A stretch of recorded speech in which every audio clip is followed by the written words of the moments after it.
Hi guys, it is me Drank and welcome to another episode of our Top 5 series. Today we are gonna talk about the largest screw-ups on the battlefield that actually won the war. So without further ado, there we go!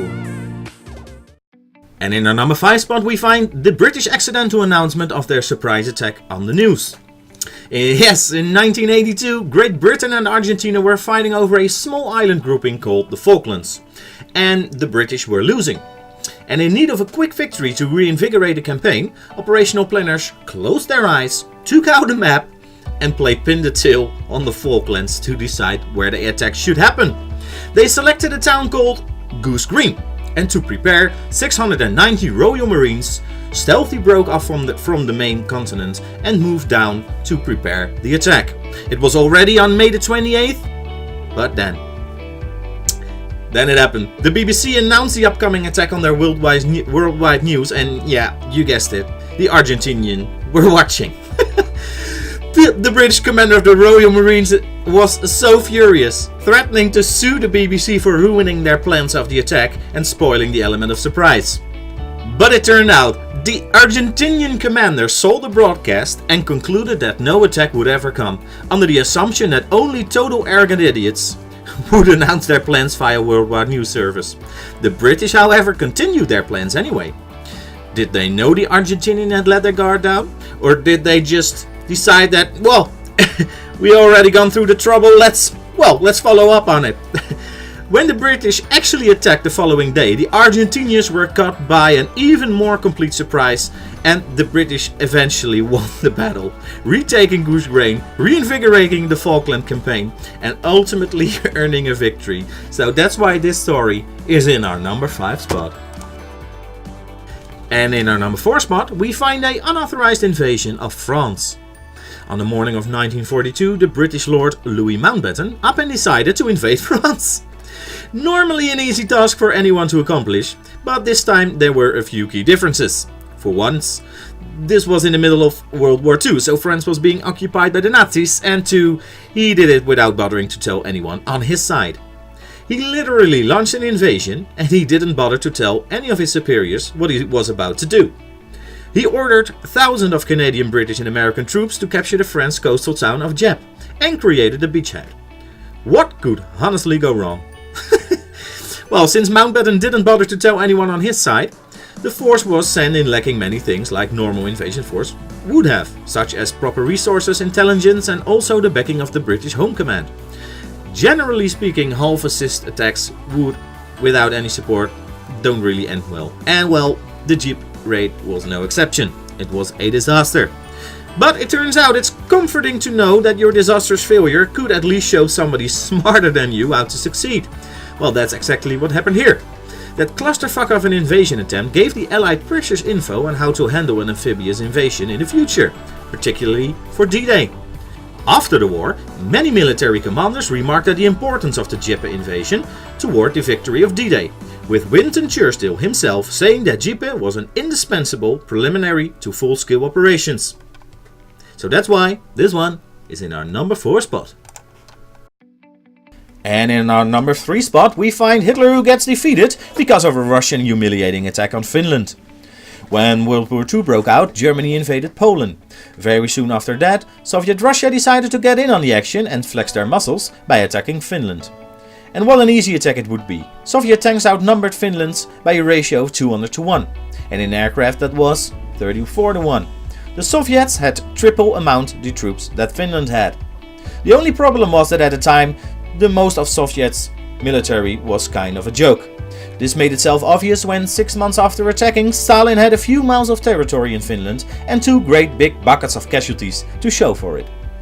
And Hitler was watching the whole thing. Hitler already had his eye on Russia and was just waiting for a sign that he could attack him. A sign like in Russia invading a country of semi-frozen sardine eaters and suffering a disastrous loss.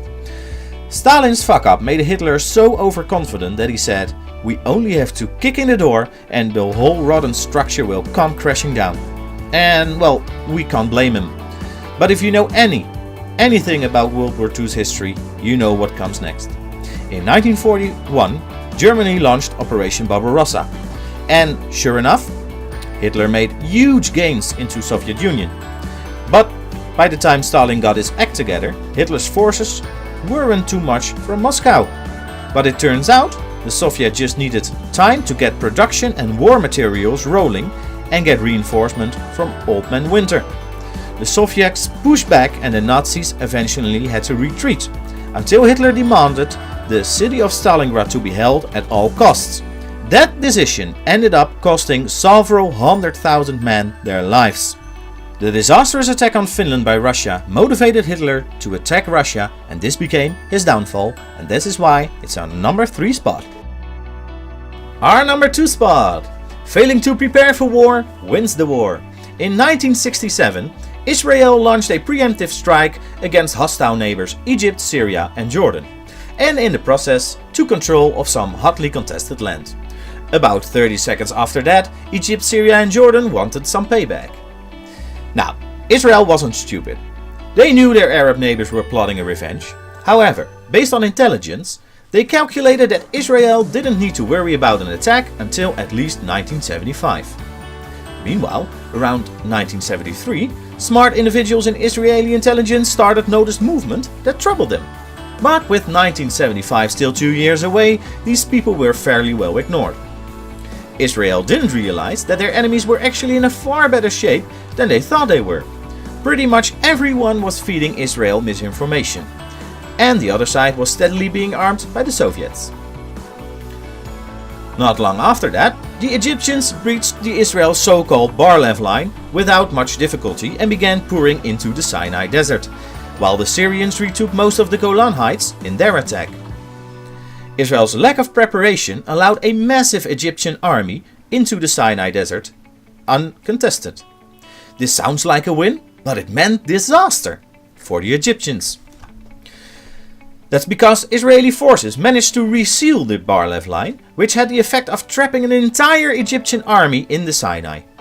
When it came time to negotiate a settlement, Israel found itself with a nice bargaining chip in the form of this trapped Egyptian army.